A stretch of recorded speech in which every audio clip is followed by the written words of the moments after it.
Good evening everyone and Mubarak to all in Qatar.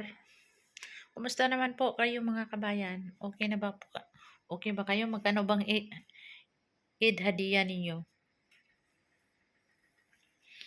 Ako wala kasi walang ang mga amo ko dito nasa bakasyon po. Siguro pag-uwi na nila. So, enjoy ba kayo sa labas?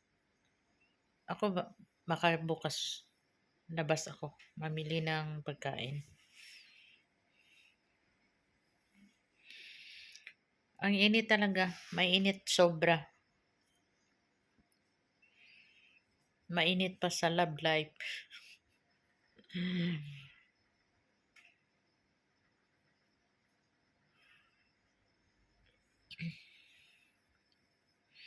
Sobrang happy ko na ngayon kasi ilang days na lang. 2 weeks na lang. 2 weeks, uwi na ako ng Pinas po. Magbakasyon na din ako. Ang hirap kasi talaga napagod na ako, nahirapan na ako kasi imagine 2 taon, parang hindi ko na kaya dahil 2 taon. Gusto ko lang every 3 months mag-uwi ng Pilipinas po.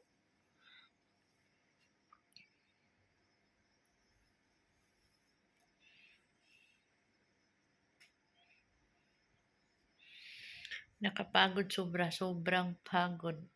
Pero okay lang, hindi naman tayo magkapira kung hindi maghirap.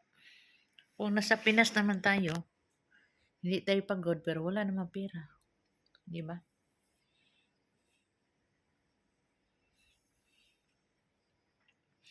Enjoy lang ang sarili natin sa trabaho natin. Parang laro lang to. Laro sa buhay. Kung hindi tayo maghirap, wala tayong makain sa Pilipinas. Pag uwi natin, wala tayo. Sana po. Ay kasabay ako dito sa Qatar po na taga Leyte po or taga Mindanao ba? Miss ko na sobra ang pamilya ko at saka mga anak ko. Na-miss ko na po sa Mindanao. Gusto ko na po na makita sila at mayakap. Sa ilang taon ko na hindi nakauwi sa Mindanao. So, sobrang miss ko sila.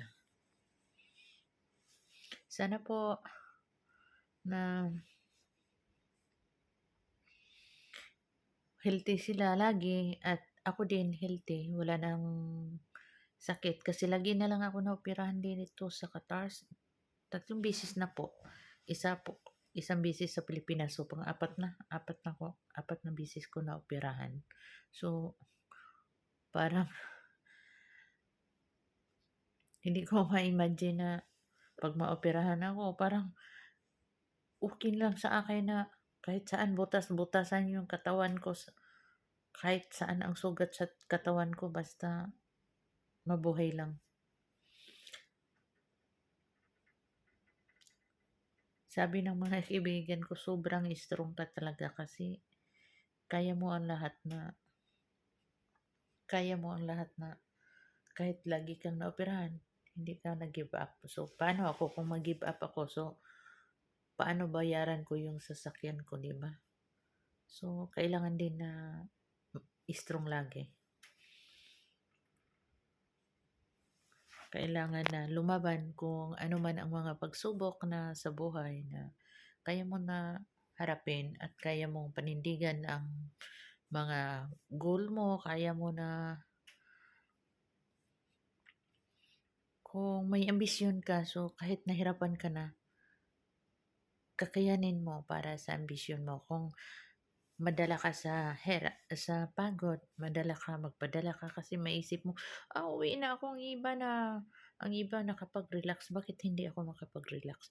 Oo nga, relax naman sila, pero hindi mo alam na naghirap sila. So, kung ako lang, mas mabuti pa naghirap ako dito sa Qatar, may sahod naman ako, kaysa naghirap ko doon sa Pilipinas, walang sahod, di ba? Okay lang mahirapan, basta makaraos.